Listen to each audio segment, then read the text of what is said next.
muzeylər, idarələr, meçidlər, minarələr, Natəvanın bölgəsi, Vaqifin məqbərəsi, hamısı da talan oldu, xanələr viran oldu.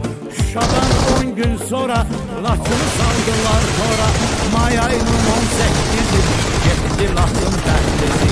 Qartalların yaylağı, Laçınların oylağı, qanlı dərə yuxarı, Sultan bəyin diyarı, Zəngəzurun bir qolu, Şuşa Xocavənd yolu, Kəlbəcərin qardaşı, Türkəlinin birbaşı.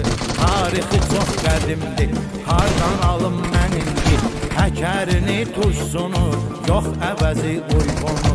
92-ci ildə talan oldu bir eldə, 2 oktyabrda Xocavənd qaldı darda. 93-ün apreli getdi Kəlbəcər eli, xəyanətin qurbanı.